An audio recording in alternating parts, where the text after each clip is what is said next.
ಅಖಿಲ ಭಾರತೀಯ ಲೆಕ್ಕ ಪರಿಶೋಧಕರ ಸಂಘದ ವತಿಯಿಂದ ವಿವಾದ್ ಸೆ ವಿಶ್ವಾಸ್ ವಿಚಾರ ಸಂಕಿರಣ ಕಾರ್ಯಕ್ರಮ ನಡೆಯಿತು. ಮಂಗಳೂರಿನ ಪಡೀಲ್ ಐಸಿಎಐ ಭವನದಲ್ಲಿ ಈ ಕಾರ್ಯಕ್ರಮ ನಡೆದಿದ್ದು 2020ರ ಕೇಂದ್ರ ಬಜೆಟ್ ವೇಳೆ ಮಂಡಿಸಲಾದ ವಿವಾದ್ ಸೆ ವಿಶ್ವಾಸ್ ನೇರ ತೆರಿಗೆ ವಿವಾದ ಪರಿಹಾರ ಯೋಜನೆಯ ಬಗ್ಗೆ ಚರ್ಚೆ ನಡೆಯಿತು. ಪಣಜಿ ಆದಾಯ ತೆರಿಗೆ ಪ್ರಧಾನ ಆಯುಕ್ತರಾದ ಆಮ್ರಪಲ್ಲಿ ದಾಸ್ IRS ಈ ಕಾರ್ಯಕ್ರಮವನ್ನು ದೀಪ ಬೆಳಗಿಸುವುದರ ಮೂಲಕ ಉದ್ಘಾಟಿಸಿದರು.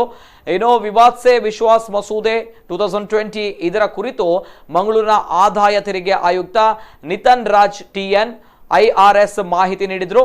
ಇನ್ನು ICAIನ ಮಂಗಳೂರು ಶಾಖೆಯ ಅಧ್ಯಕ್ಷ CASS ನಾಯಕ್ ಅಧ್ಯಕ್ಷತೆ ವಹಿಸಿದ್ದು, ಹೆಚ್ಚುವರಿ ಆದಾಯ ತೆರಿಗೆ ಶ್ರೇಣಿ ಆಯುಕ್ತ ಡಾಕ್ಟರ್ S ಪಳನಿ ಕುಮಾರ್ ಚರ್ಚೆಯನ್ನ ನೇತೃತ್ವ ವಹಿಸಿದ್ರು.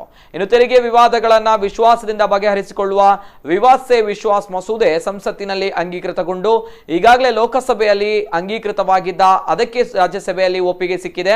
ಇನ್ನು 5 ಕೋಟಿ ರೂಪಾಯಿಗಳೊಳಗೆ ತೆರಿಗೆ ಪಾವತಿ ಬಾಕಿ ಉಳಿಸಿಕೊಂಡಿರುವವರು ಮಾರ್ಚ್ 31ರ ಒಳಗೆ ಬಡ್ಡಿ ಮತ್ತು ಹೆಚ್ಚಿನ ದಂಡವಿಲ್ಲದೆ ತೆರಿಗೆ ಪಾವತಿಸಲು ಇಲ್ಲಿ ಅವಕಾಶ ಮಾಡಿಕೊಡಲಾಗಿದೆ. ಅದಕ್ಕೂ ಹೆಚ್ಚಿನ ಮೊತ್ತ ಬಾಕಿ ಇದ್ರೆ ಇಲ್ಲಿ ವಿನಾಯಿತಿ ಸಿಗುವುದಿಲ್ಲ. ಅಲ್ಲದೆ ಇದು ನೋಟು ಅಮಾನ್ಯ ವೇಳೆ ತೆರಿಗೆ ತಪ್ಪಿಸಿಕೊಂಡಿದ್ದ ವ್ಯಕ್ತಿಗಳಿಗೆ ಕ್ಷಮಾದಾನವೂ ಅಲ್ಲ. ಅಂತಹ ವ್ಯಕ್ತಿಗಳು 75% ಹಣವನ್ನ ಕಟ್ಟಿದ್ರೆ ಮಾತ್ರ ಶಿಕ್ಷೆಯಿಂದ ಪಾರಾಗುವ ಅವಕಾಶಗಳು ಇರುತ್ತೆ ಅಂತ ಹೇಳಿದರು.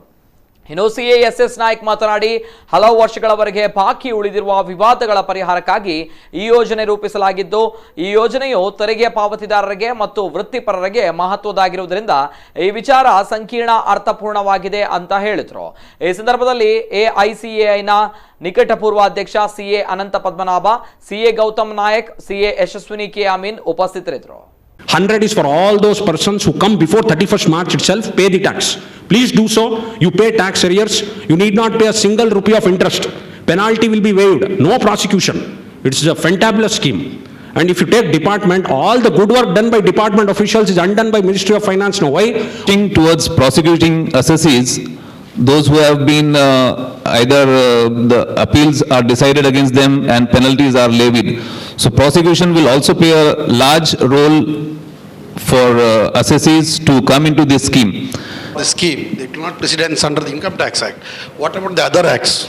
Suppressed sales. I am going for the scheme. It will not be precedence under the Income Tax Act. What about GST? What if they come for, they say that it is, you have admitted there, so only under the Income Tax Act it is not. So Mr. Vijay, appeal, or where the department has gone on appeal, or they can opt for both of them. separately we have to calculate. Yes, at the time of declaration you can mention that you're opting for both or you're opting for only one of those appeals. So there is a saying, bridges and walls are built with the same material, whereas bridges connect the people, walls divide the people. We, the Chartered Accountants Fraternity, especially from Mangalore branch, we will assure you, madam, that we will always connect taxpayers and the department as a bridge, and we will never come as a wall between the income tax department and the taxpayers. That I want to again reiterate. All of you are aware that the focus of our department in the coming months shall be almost entirely on the Vivad Se Vishwas scheme, which has been introduced primarily with the purpose of reducing tax disputes.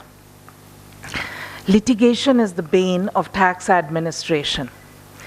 You are aware that litigation, starting from the stage of appeals filed before the Commissioner Appeals, through the ITAT, the High Court and up to the Supreme Court, takes decades, not just years. There are many cases where our disputes have become of a legacy nature, which means year upon year the same additions, the same demands, and creating a great deal of friction between the taxpayer and the tax administrators. What Government of India feels here, they almost trusted all the returns filed.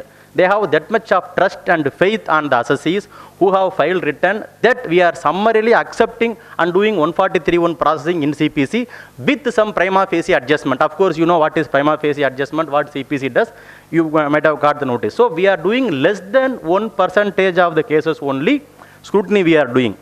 Out of that, recent 2 years, a new concept has come. Limited scrutiny complete scrutiny. Limited scrutiny, only one issue, 2 issues, maximum 3 issues. Am I right? Not more than 3 issues are covered in limited scrutiny. We are asking relevant question to limited scrutiny. And complete scrutiny, we know how we do.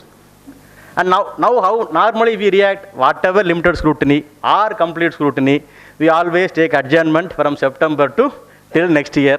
So many excuses, assessee not well, assessee's mother not well, CA not well, CA's father not well, on the way car puncture ho gaya.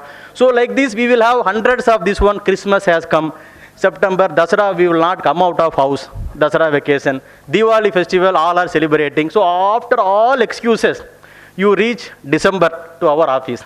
Our AO, we are pressurizing, where is disposal, where is disposal, where is disposal. He may be with the last SOCAS notice. Whether you come or not, he passed the order by adding whatever mentioned in the SOCAS notice.